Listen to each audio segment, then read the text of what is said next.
नमस्कार। आज हम लोग गोविंद पारी के गाइड की पेज नंबर 2 अर्थात सेकंड पेज के बारे में बात करने वाले हैं। तो यहाँ देखेंगे पहला पॉइंट क्या है इस पॉइंट में, स्नेह की परिचारणाएँ।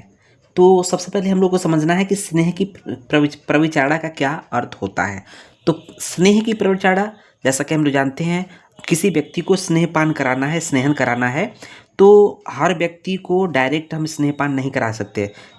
जो मुख्य स्नेह होते हैं घृत, तेल, वसा, मज्जा, तो डायरेक्ट हम किसी को पिला नहीं सकते हैं। बहुत कम लोग होते हैं जिसको पिला सकते हैं, लेकिन बहुत से व्यक्तियों को अगर वो डायरेक्ट नहीं पी सकते हैं तो अगर किसी आहार खाद्य पदार्थ के साथ मिलाकर, चाहे खिचड़ी के साथ, चाहे खाने के साथ, मतलब विभिन्न चीज़ों के साथ मिलाकर देने को परिचारणा कहते हैं। मतलब केवल स्नेहपान को न देना, किसी अन्य के साथ मिलाकर देना, उसको बोलते हैं परिचारणा। और जिसको केवल स्नेहपान दे रहा है उसको बोलते हैं अच्छ स्नेह। क्या बोलते हैं? अच्छ स्नेह बोलते हैं। तो आइए देखते हैं स्नेहपान की परिचारणा किसने कितनी मानी है। ये वेरी वेरी इंपॉर्टेंट है। चरक ने कितनी मानी है? 24 मानी है, 24 मानी है, और 63 मानी है, और 64 मानी है। तो देखेंगे चरक ने 24 मानी है, उसके बाद देखेंगे 63 जो है रसों के अनुसार से मानी है, और इसी 63 में अगर एक अच्छ स्नेहपान मिला दे, इसी 63 में एक अच्छे स्नेहपान मिला दे तो ये 64 जाता है। अर्थात याद कैसे करना है? 24 63 64, 24 63 64, ये तो बात चरक ने कही थी। अब बात करते हैं आचार्य वाग्भट ने 64 मानी है ना, और काश्यप ने 20 मानी है। तो देखेंगे सबसे कम किसने मानी है? काश्यप ने मानी है। तो ये भी याद रखिएगा कि चरक का 24 है, काश्यप का 20 है। अब देखेंगे एक पॉइंट ऊपर है कि अच्छे स्नेहपान हम लोगों ने बता भी दिया था कि केवल स्नेहपान करना, चाहे घृतपान, चाहे तैलपान, चाहे वसापान, चाहे मज्जापान, वो अच्छे स्नेहपान कहलाता है। अब अच्छे स्नेहपान को मुख्य कल्पना कहते हैं क्योंकि वो अच्छे से काम करती है, कम मात्रा में काम कर जाती है। इसी को प्राथमिक कल्पना भी कहते हैं। यहाँ पर एक पॉइंट और देख रहे होंगे, क्षीर और क्षीरपाक, दो टर्म है, क्षीर और क्षीरपाक। तो इसमें पूछा जाता है भैषज कल्पना के अंतर्गत कि कौन सी कल्पना है, क्षीर कौन सी कल्पना है, क्षीरपाक कौन सी कल्पना है। क्षीर जो है स्वरस कल्पना है। स्वरस का मतलब कि कोई भी द्रव्य गीली है उसको निचोड़ लीजिए, उसका रस निकल जाए, या कोई सूख गई है उसको नरम करके उसको कूट पीस कर उसको छान लेते हैं, गार लेते हैं, उसको बोलते हैं स्वरस कल्पना। इसी तरह से जो क्षीरपाक है, क्षीरपाक जो है क्वाथ कल्पना है, क्योंकि इसमें अग्नि में पाक किया जाता है, इसलिए इसको क्वाथ कल्पना कहते हैं। तो इसका देखेंगे स्वेदन के भेद। स्वेदन के भेद की बात करते हैं तो हम लोग जब चरक सूत्र 14 पढ़ते हैं तो उसमें पढ़ते हैं, तो देखेंगे सा अग्नि स्वेद, मतलब अग्नि जिसमें प्रयोग किया था उसको बोलते हैं साग्नि स्वेद। चरक ने 13 मानी है, सुश्रुत के 4 होते हैं। चरक के साग्नि स्वेद कितने होते हैं? 13 होते हैं, हम लोग पढ़े भी हैं, और सुश्रुत के 4 होते हैं। वाग्भट के 4 और काश्यप के भी 4 होते हैं। 4 नहीं 8 मानी है काश्यप ने। अब देखते हैं इसके बाद हम निराग्नि स्वेद की बात करते हैं। निराग्नि स्वेद चरक ने 10 मानी है, सुश्रुत ने 8 मानी है, और अष्टांग हृदय ने 10 मानी है, संग्रह ने 11 मानी है। तो ध्यान रखिएगा कि चरक और हृदय ने तो 10 मान लिया है, लेकिन सुश्रुत ने सिर्फ 8 मानी है, और अष्टांग संग्रह ने 11 मानी है। इस तरह से अगर बात करें साग्नि निराग्नि की, तो चरक का जो साग्नि 13 था और निराग्नि 10 था। सुश्रुत का जो साग्नि था वो 4 था, उसका दुगना निराग्नि हो गया, 8 हो गया। वाग्भट में अलग अलग है, जैसे उन्होंने 4 मानी है, हृदय संग्रह दोनों ने 4 ही मानी है, बट जब निराग्नि की बात करती है तो हृदय ने 10 निराग्नि मान दिया, संग्रह ने 11 मान लिया, और काश्यप ने साग्नि 8 मानी है। अब देखते हैं सिरोरोग के बारे में। सिरोरोग की जैसा कि देते हैं सिर में होने वाली व्याधियाँ, तो चरक ने 5 मानी है। तो बहुत ही आसान है याद करना, 5 है। कौन कौन से? वातज, पित्तज, कफज, वातिक, पैतिक, श्लेष्मज, मतलब वातज, पित्तज, कफज, सन्निपातज और कृमिज। तो कृमिज याद रखिएगा बच्चों, कृमिज थोड़ा सा डिफरेंट है। तो इसमें शरीर में कृमियाँ पड़ जाती है, कीड़े पड़ जाते हैं। और सुश्रुत ने 11 मानी है, तो चरक का 5 है, सुश्रुत का 11 है। अब इसको याद कैसे किया जाए कि सुश्रुत ने 11 मानी है? तो देखेंगे 5 तो एज इट इज चरक का है कि वातिक, पैतिक, कफज या वातज, पित्तज, कफज, सन्निपातज और कृमिज। तो देख रहे होंगे ये ऑलरेडी एज इट इज है। इसमें बढ़ा क्या? क्षयज। क्या बढ़ गया? क्षयज। क्षयज बढ़ गया, रक्तज बढ़ गया। क्षयज बढ़ गया, रक्तज बढ़ गया, 2 हो गया। देखेंगे उसके बाद देखिए सूर्यावर्त, अनंतवाद, अर्धावभेदक, संख्यक। सूर्यावर्त, अनंतवाद, अर्धावभेदक, संख्यक। तो 5 वातज, पित्तज, कफज, सन्निपातज और कृमिज के अलावा आपने क्या देखा? क्षयज और रक्तज को देखा, और उसके बाद सूर्यावर्त है, अनंतवात है, अर्धावेतक है, संखक है ना। तो इसके दोष के बारे में बात करेंगे आगे की तरह, आगे इसका डिटेल में दिया होगा किस व्याधि में कौन से दोष की प्रधानता होती है। अब देखते हैं कि माधव ने जो शिरोरोग की बात किया 11 माना है, और वाग्भट ने भी 10 माने हैं। वाग्भट ने 10 ही रोग माने हैं ये शिरोरोग, उसमें उन्होंने क्या नहीं माना, क्षयज व अनंतवात नहीं माना है। ध्यान दीजिएगा, वाग्भट ने शिरोरोग में क्षयज व अनंतवात नहीं माना है, लेकिन एक्स्ट्रा क्या मान लिया, सिरह कंप मान लिया, इसलिए इनका 10 हो गया। ठीक है, 9 होना चाहिए क्योंकि क्षय अनंतवात नहीं माना है, एक्स्ट्रा के एक अधिक मान लिया, सिराकंप, इसलिए 10 हो गया। अब देखेंगे हृदय रोग की बात करते हैं। तो हृदय रोग जो होता है वो चरक ने 5 मानी है, वातज, पित्तज, कफज, सन्निपातज, कृमिज। देख रहे होंगे जो चरक का शिरोरोग है वहीं चरक का हृदय रोग है। जो भेद चरक ने शिरोरोग में बात किया था, वातज, पित्तज, कफज, सन्निपातज, कृमिज, वही भेद जो है हृदय रोग में भी चरक ने किया, वातज, पित्तज, कफज, सन्निपातज, कृमिज किया। तो आसान रहेगा कि क्योंकि दोनों का एक साथ वर्णन किया, एक ही चैप्टर में किया है ना, कि अंतर शीर्षीय अध्याय में किया है, चरक सूत्र 17 में किया है। ठीक है, 16 या 17 जो भी देख लीजिएगा। और उसको देखेंगे सुश्रुत ने 4 माने हैं, तो क्या नहीं माना है, तो देखेंगे यहाँ पर सन्निपातिक नहीं माना है ना, सन्निपातिक नहीं माना। उसी तरह से भेल ने भी 4 ही हृदय रोग माना है। तो चरक के 5, सुश्रुत और भेल के 4 हृदय रोग होते हैं। अब बात करते हैं प्रमेह पीड़िका। प्रमेह पीड़िका क्या होती है, प्रमेह का मतलब होता है जैसे सिंपली आपको होते हैं ना कि डायबिटीज़ हो गए, है ना, डायबिटीज़ हो गए, तो डायबिटीज़ में क्या है कि उसके बाद देखेंगे कि उसमें पीड़िकाएँ हो जाती है। कहते हैं ना कि जिस किसी भी व्यक्ति को शुगर हो जाएगा, शुगर का रोगी हो जाएगा, तो उसके घाव नहीं भरते हैं, तो उसमें छोटे छोटे फोड़े फुंसियाँ बनने लगती है, उसको बोलते हैं पीड़िका, है ना, पीड़िका। तो बात करते हैं पीड़िका किसने कितने माने हैं, ये इंपॉर्टेंट है। चरक ने 7 मानी है, चरक के 7, और सुश्रुत का 10, वाग्भट का 10, काश्यप ने 8।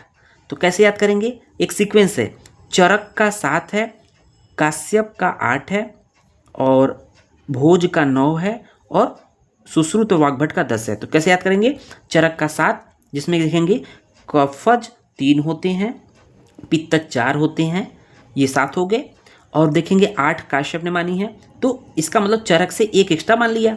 तो चरकोक्त 7 प्लस अरुंसिका, चरक के जो 7 थे प्लस 1 अरुंसिका एक्स्ट्रा मान लिया, इसका मतलब 7 1 8 हो गया। अब देखते हैं भोज ने 9 मानी है, इसका मतलब कि भोज ने काश्यप से 1 एक्स्ट्रा मान लिया, 8 1 9 हो जाएगा।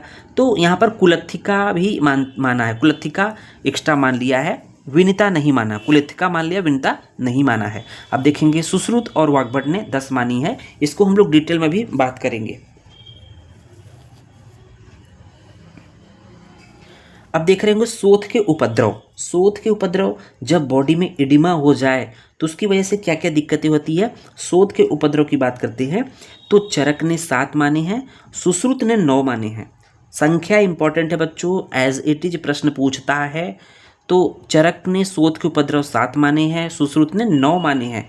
इसका मतलब चरक के अलावा क्या 2 एक्स्ट्रा मान लिया है, 7 प्लस हिक्का और प्लस कास। इसका मतलब कि श्वास कास हिक्का, देखेंगे चरक ने श्वास को इंक्लूड किया था लेकिन कास और हिक्का को नहीं किया था, सुश्रुत ने दोनों को इंक्लूड कर लिया। इसका मतलब कि श्वास कास हिक्का सुश्रुत ने माने हैं, हिक्का और श्वास कास एक्स्ट्रा माने हैं, तो 7 2 9 हो गया। अब देखेंगे अंतर विद्रधि के स्थान, विद्रधि का मतलब होता है एब्सेस, कोई भी चीज़ घाव लग जाए तो उसको बोलते हैं, फोड़े फुंसी हो जाए तो उसको बोलते हैं एब्सेस।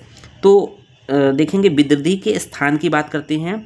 तो चरक ने विद्रधि, ये तो ये स्थान की बात हो गई है ना, तो ये कितने स्थान माने, चरक ने 9 माने, सुश्रुत ने 10 माने हैं। विद्रधि के स्थान जो होता है चरक ने 9 माने हैं, सुश्रुत ने 10 माने हैं। तो चरक के अलावा क्या एक्स्ट्रा मान लिया सुश्रुत ने, चरक के अतिरिक्त गुदा को भी उन्होंने विद्रधि का स्थान माना है, अंतर विद्रधि का। अब बात करते हैं विद्रधि के भेद के बारे में, जो यहाँ निधि हम लोग लिखा है।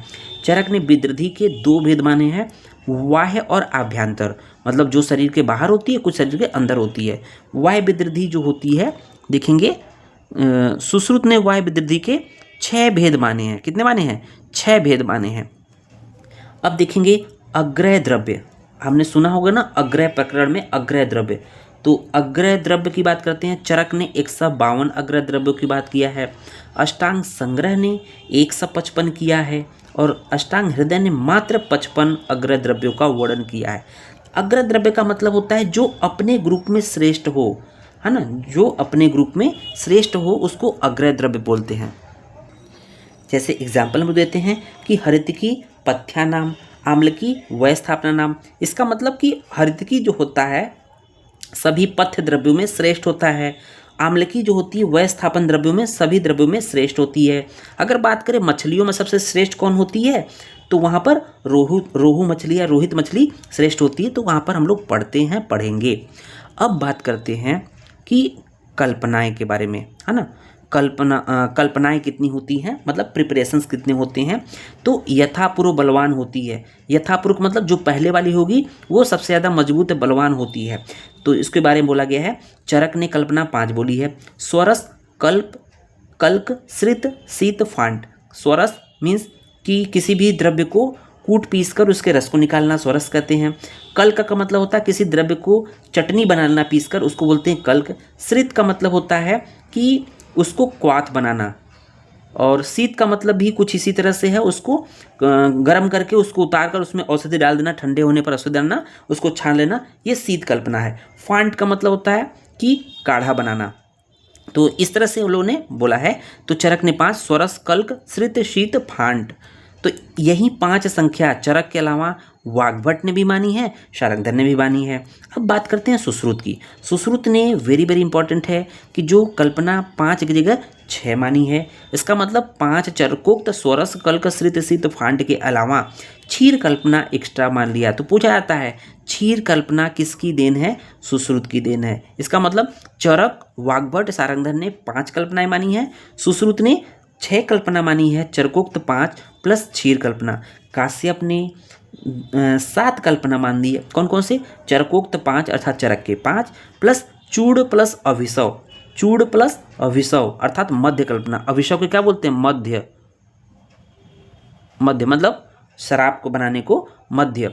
चूड़ प्लस अभिशव कल्पना ये काश्यप की है, अर्थात 2 एक्स्ट्रा है। अब देखते हैं कि मधु के भेद, मधु का मतलब शहद के भेद की बात करते हैं।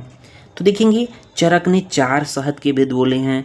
कौन कौन से, भ्रामर, पैत्तिक, मौच्छिक, छौद्र।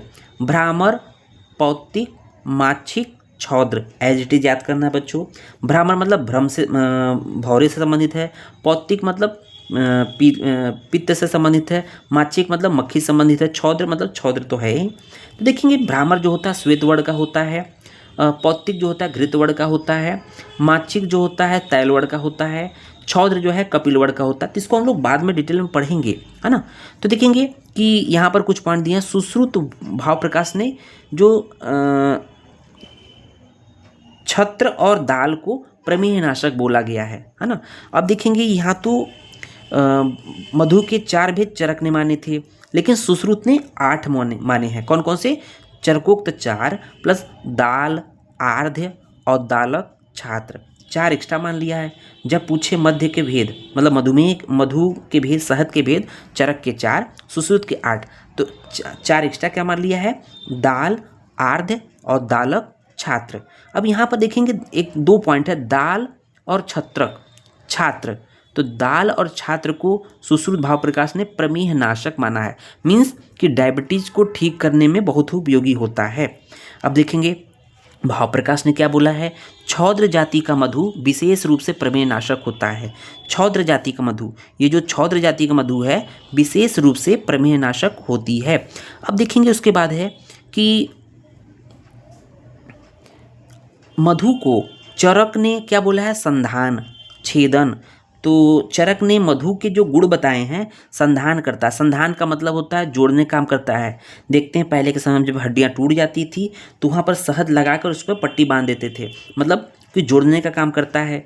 और छेदन करने का काम करता है। रुच्छ होता है, कषाय होता है, वातल होता है, रक्त पित्त कफहम होता है। सुश्रुत ने त्रिदोष शामक बताया है। सुश्रुत ने शहद को त्रिदोष शामक बताया है। अब देखते हैं आहार के भेद। आहार के भेद की बात करते हैं तो चरक ने 4 भेद माने हैं। अशित, खादित, पीत, लीढ़। असित, खादित, पीतलीड़ ये चरक ने 4 भेद माने हैं, लेकिन भावप्रकाश ने 6 भेद मान लिए हैं, सारंगधर ने 6 भेद मान लिए हैं। चौस्य और चर्व्य ये पृथक माने हैं 4 + 2, चौस्य प्लस चर्व्य ये आहार के 2 भेद एक्स्ट्रा मान लिए हैं सारंगधर ने। अब बात करते हैं कुच्छी के भेद। कुच्छी का मतलब होता है आमाशय, कुच्छी का मतलब आमाशय। तो आहार जब खाने के बाद जब आमाशय में जाता है, देखेंगे चरक ने कुच्छी के 3 भेद माने हैं, चरक ने कुच्छी के 3 भेद माने हैं, वाग्भट ने 4 भेद माने हैं और काश्यप ने 4 भेद माने हैं। तो ये 3 भेद जो हैं, देखेंगे यहाँ पर क्या है कि जो 3 भेद माने चरक ने, एक भाग जो होता है कठिन द्रव्यों के लिए होता है, एक भाग द्रव पदार्थ के लिए होता है और एक भाग गैस के लिए होता है, जो भी गैस उसका निर्माण होता है। और देखेंगे वाग्भट ने और सारंगधर ने 4 भेद माने हैं, उसमें 2 भाग मूर्त के लिए होता है। मूर्त का मतलब कठिन द्रव्य, जैसे दाल, रोटी है, सब्जी है, चावल है, इस तरह से खाते हैं। और एक भाग लिक्विड द्रव्य के लिए होता है, एक भाग दोषों के लिए होता है। तो इस तरह से मान लो खाना पचने के बाद, खाना खाने के बाद जब पचता है तो उसमें गैस का निर्माण होता है, दोष का निर्माण होगा, वात पित्त कफ, उस दोषों के लिए भी एक भाग होता है। उदावर्त की बात करते हैं तो काश्यप और चरक ने 6 भेद माने हैं। उदावर्त टिम्पनाइटिस है ना, उदावर्त का मतलब पेट में एसिड मतलब गैस का भरना, मतलब देखते हैं पेट नहीं साफ होता तो पेट फूला फूला सा रहता है, उसको बोलते हैं उदावर्त। तो काश्यप और चरक ने उदावर्त के 6 भेद माने हैं। सुश्रुत ने उदावर्त के 13 भेद माने हैं। जब 13 प्लस अपथ्य निमित्तज माना है, 13 प्लस अपथ्य निमित्तज माना है। सारंगधर ने 13 माने हैं, वाग्भट ने 14 माने हैं, भेल ने 4 माने हैं, भैषज रत्नावली ने 3 भेद माने हैं। अब देखते हैं शुक्र दोष। शुक्र दोष की बात करते हैं तो चरक ने 8 भेद माने हैं, अन्य सभी के 8। तो कहने का मतलब इसको कैसे याद करना है, हम लोगों ने पढ़ा भी है शुरू में कि चरक के 8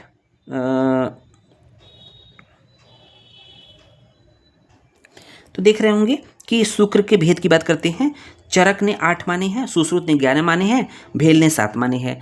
3 लोगों ने मेनली माना है। तो याद कैसे करेंगे बच्चों शुक्र के भेदों को? तो सबसे ज़्यादा इंपॉर्टेंट क्या होता है? सुश्रुत का। सुश्रुत के 11, भेल के 7, चरक व अन्य सभी के 8। कैसे याद करेंगे? सुश्रुत के 11, भेल के 7, चरक व अन्य सभी के 8 शुक्र के भेद होते हैं। उसके बाद बात करते हैं लास्ट में आर्तव काल।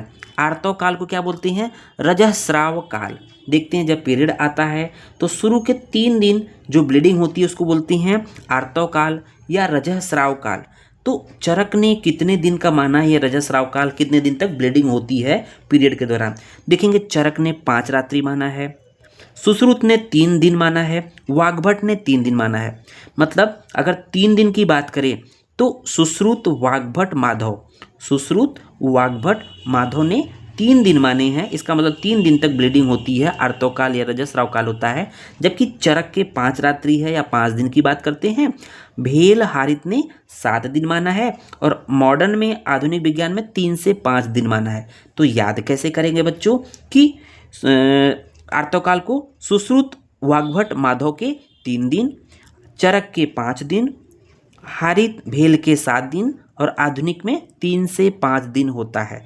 इसी के साथ साथ हम लोग देख लेंगे कि ऋतुकाल कितने दिन का होता है। ऋतुकाल जो होता है सुश्रुत ने 12 दिन के माने हैं। तो इस तरह से हम लोग का ये सेकेंड पेज कंप्लीट होता है। उम्मीद है आपको ये वीडियो पसंद आया होगा। धन्यवाद।